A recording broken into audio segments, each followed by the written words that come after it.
ये वही लाल किला है जहां इतिहास की न जाने कितनी कहानियां रची होंगी। इसी लाल किले से देश के अलग अलग हिस्सों पर राज किया गया, शासन किया गया, हुकूमत की गई। मगर मैं आज आपको एक ऐसे व्यक्तित्व की कहानी सुनाने जा रहा हूं जो इतिहास का अभिन्न अंग है। जी हाँ, हम बात करेंगे सिखों के 9वें गुरु गुरु तेग बहादुर जी की। उनका जन्म 1621 में अमृतसर में हुआ और उनकी शहादत 1675 में राजधानी दिल्ली में हुई। इसी लाल किला के तख्त से मुगल शासक औरंगजेब ने एक फरमान सुनाया, या तो मुस्लिम धर्म अपना लिया जाए या फिर अपनी जान दे दी जाए। आपको बता दें, गुरु तेग बहादुर जी ने सर कटाना मंजूर किया, मगर धर्म को परिवर्तन करने के लिए वो राजी नहीं हुए। धर्म की रक्षा के लिए उन्होंने अपने शीश कटा दिए। इसी लाल किला के ठीक सामने आज हम आपको दिखाएंगे शीशगंज गुरुद्वारा साहिब की कहानी, जहां जिस जगह पर गुरु तेग बहादुर जी का बलिदान दिया गया, गुरु तेग बहादुर जी ने अपने शीश कटाए, उसी जगह पर मौजूदा दौर में आप देख सकते हैं शीशगंज गुरुद्वारा मौजूद है, जो एक ऐतिहासिक स्थल के रूप में आज भी माना जाता है और दूर दराज से लोग यहाँ पर मत्था टेकने आते हैं, अपनी अरदास करने आते हैं। तो चलिए गुरु तेग बहादुर जी की जीवनी के बारे में जानते हैं, उनके बलिदान के बारे में जानते हैं। हम मौजूद हैं गुरुद्वारा शीशगंज साहिब में, जहां सिखों के 9वें गुरु गुरु तेग बहादुर जी ने अपना शीश का बलिदान दिया था। ये वही पावन और पवित्र स्थल है जहां पर मौजूदा दौर में शीशगंज गुरुद्वारा साहिब है। इतिहास के पन्नों में ये कहानी उस व्यक्तित्व को बताती है जिसने धर्म परिवर्तन के खिलाफ आवाज उठाई और मुगलों से लोहा लिया।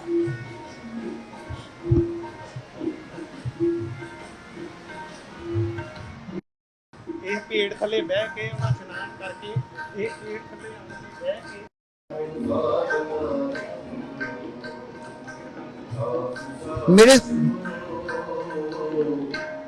मेरे बगल में आप वही ऐतिहासिक पेड़ देख रहे हैं जब मुगल शासक औरंगजेब के कैद में गुरु तेग बहादुर जी थे, तो वो इसी पेड़ के पास में बैठकर गुरु साहिब का पाठ किया करते थे और गुरु को याद किया करते थे।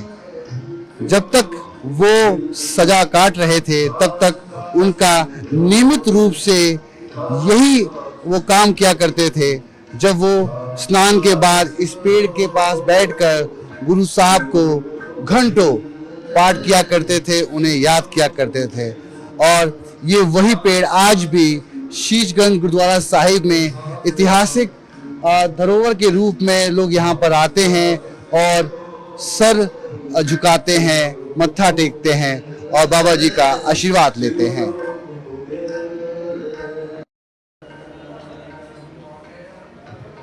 इतिहास के पन्ने में जुड़ा एक और किस्सा आपको सुनाना चाहूँगा। आप देख सकते हैं कि 11 नवंबर सन 1675 शहीदी से पहले 9वें गुरु गुरु तेग बहादुर साहिब ने इसी कुएं पर स्नान किया था।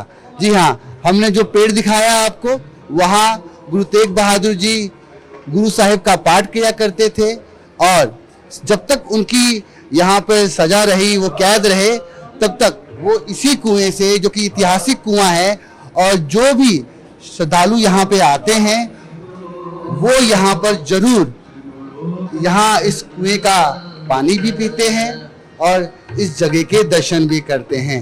ये वही ऐतिहासिक कुआं है जो आज भी इतिहास के तमाम किस्सों और कहानियों को बयान करता है और जो भी यहाँ आता है इस कुएं का दीदार भी करता है और जल अभिषेक भी, यहाँ पे जल भी ग्रहण करता है, क्योंकि ये बेहद पवित्र है और बेहद खास भी है। इस कुएं में लगातार वो यहाँ से बैठकर यहाँ से पानी निकालते थे और स्नान करते थे। उसके बाद उस पेड़ के पास जाकर गुरु साहब का पाठ करते थे और उनकी ये दिनचर्या रोजाना की थी। जब तक उन्होंने कैद काटी, सजा काटी, तब तक उन्होंने नियमित रूप से यहीं पे स्नान किया।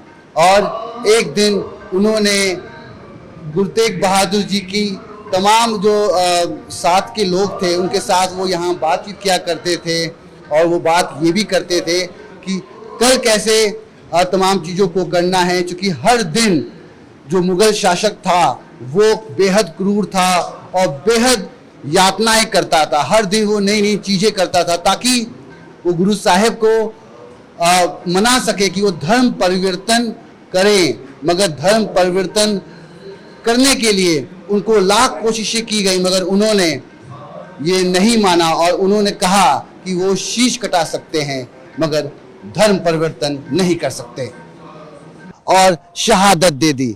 मगर उन्होंने अकेले शहादत नहीं दी थी, उनके साथ भाई मतीदास, भाई सतीदास और भाई दयाला जी भी मौजूद थे और उनको भी क्रूर मुगल शासक औरंगजेब ने बड़ी दर्दनाक, कह सकते हैं आप कि बेहद दर्दनाक सजा उन्हें सुनाई, जो कि आज भी इतिहास के पन्ने में दफन है।